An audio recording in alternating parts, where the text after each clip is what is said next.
Hello बच्चों, let's read the given question. The question says a 6-volt battery of negligible internal resistance is connected across a uniform wire of length 100 centimeter. The positive terminal of another battery of EMF 4 volt and internal resistance 1 ohm is joined to the point A as shown in figure. Take the potential at B to be 0, at which point D of the wire AB the potential is equals to the potential at C. So in this situation we need to understand about the basics of Ohm's law and terminal potential difference and the EMF, right? So ये basic understanding के basis पे we can solve the given question. So let's suppose हमारे पास एक external resistance है R and a battery source is connected with an internal resistance small r, right? So यहाँ पे we need to understand, and if let's say current is flowing I in the circuit, ठीक है, this is E and let's say मान लेते हैं ये point A है and ये point B है. तो जो टर्मिनल पोटेंशियल डिफरेंस होगा उसे हम कहते हैं that is the potential difference across the external resistance, right. ये पॉइंट भी ए ही हो जाएगा क्योंकि पोटेंशियल सेम होगा यहाँ तक, क्योंकि कोई ड्रॉप या गेन नहीं हो रहा बीच में. So V A minus V B को हम क्या लिख पाएंगे? According to Ohm's law it can be written as I into R, right. अब यहाँ पे अगर हम केयरफुली एनालाइज करें, सो आई अगर जीरो है, फर्स्ट केस में हम मान लेते हैं कि इंटरनल रेजिस्टेंस कोई है नहीं सर्किट के अंदर. सो इन दैट सिनेरियो हम क्या लिख सकते हैं? V A minus V B equals to I R. If I is zero, so V हम क्या कह सकते हैं? V A minus V B equals to zero. यानी कि बोलने का मतलब यहाँ पे ये है समझाने का कि जो करंट अगर सर्किट में नहीं है तो इन दैट सिनेरियो जो पोटेंशियल आएगा वो भी जीरो आएगा, right. So also from this we can say कि लेट्स से अब हम इंटरनल रेजिस्टेंस को कंसिडर करते हैं. फर्स्ट केस में हमने इंटरनल रेजिस्टेंस को जीरो मान के लिया है. In the next scenario we will consider it has to be into picture, right. So वहाँ पे हमें क्या होगा? वहाँ पे हमें केवीएल लगाना पड़ेगा, that is Kirchhoff voltage law, and it is applicable to the close loop only, right. So ये पूरा क्लोज लूप है. अब क्लोज लूप के अंदर मेन जो फंक्शन हो रहा है वो कहाँ पे हो रहा है? यहाँ से हो रहा है ए से बी के बीच में, राइट. अब ए से बी के बीच में अगर हम किरचॉफ वोल्टेज लॉ लगाते हैं, इन दैट सिचुएशन हम क्या देख सकते हैं कि और एल्स अगर हम इसे पूरे लूप में भी लगाएं, so result will be remaining the same. अगर हम मान लें कि यहाँ पे हम केवीएल लगा रहे हैं, सो केवीएल में we can say by KVL इस सर्किट को हम देख सकते हैं कि करंट का डायरेक्शन और ट्रेसिंग का डायरेक्शन सेम है. सो जो potential drop across the resistance आएगा that has to be taken as negative, right. So first हमारे पास जो रेजिस्टेंस है capital R, that is external resistance, तो उसके अक्रॉस जो पोटेंशियल ड्रॉप आएगा that will be I R one, I R basically, right. And again जब हम स्मॉल रेजिस्टेंस के पास जाएंगे that is internal resistance, so again the direction of the tracing is in the direction of current, so again it will be minus IR. And then while moving ahead, so we are moving from negative to positive terminal, so there will be a gain of potential E and that will be equals to zero. यानी कि पूरे circuit में जो summation of potential होता है वो zero होना चाहिए पूरे सर्किट में. That is what the Kirchhoff voltage law is, ठीक है. अब यहाँ से हम देख सकते हैं E माइनस आई आर जो बेसिकली और ये जो टर्म है ये वाला हमारा आई आर, इसको जैसे हमने डिस्कस किया टर्मिनल पोटेंशियल डिफरेंस है, इसको जस्ट हम वी से डिनोट कर लेंगे.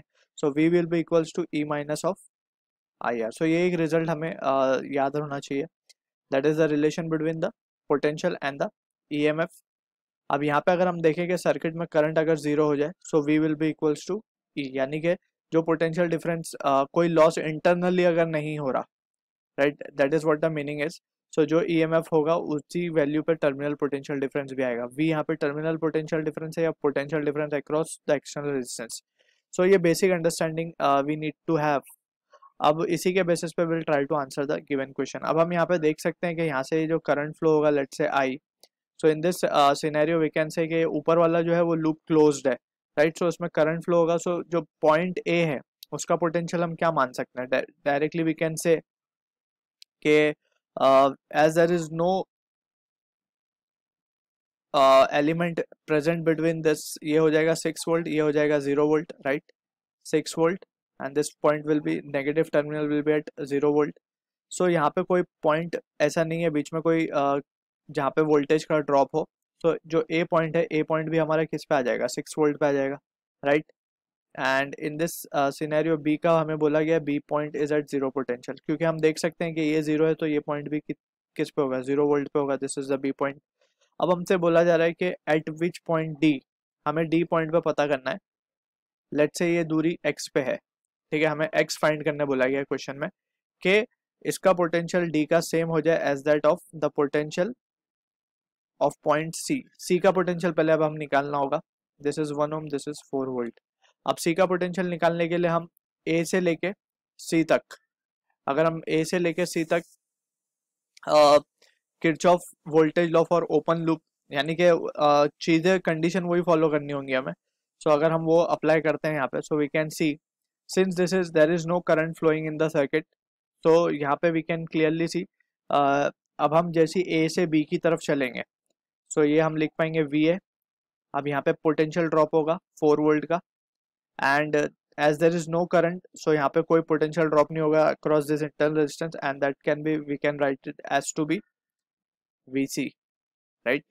So in this situation we can say VC की वैल्यू क्या आ जाएगी हमारे पास 2 volt, right? Since we can see हमने यही रिजल्ट लगाया है, क्योंकि हम चेक कर सकते हैं अगर A से B के बीच में हम लूप लॉ लगाएं तो हमें यही रिजल्ट मिलेगा, बस इंस्टेड ऑफ V हमें मिलेगा VA माइनस VB, जिसको हमने V से डिनोट किया है यहाँ पे, right?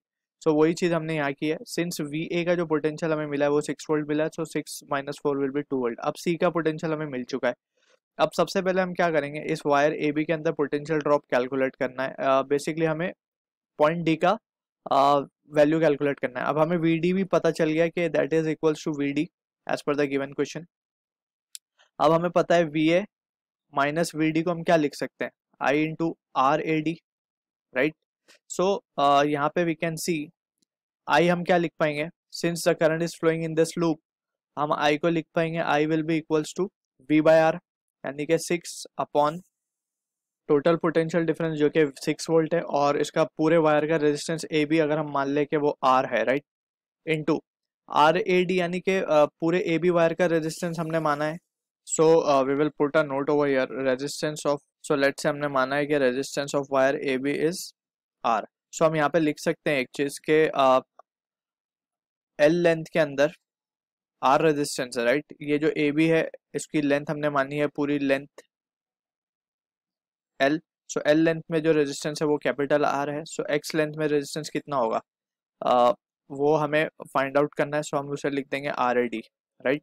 So we can say R A D की वैल्यू जो आएगी वो क्या आएगी हमारे पास, that will be R by L into X. अब एल है तो 100 गिवन है हमें centimetre, so just we will substitute it over here and we will get the final answer. So we can say R into X upon 100 centimetre, and that will be equals to 2. so from here we can say ये are cancel हो जाएगा, so x की value क्या आ जाएगी हमारे पास 200 by 6, that is 100 by 3, right? and यहाँ पे this will be the 4 value, right? ये 4 होगा।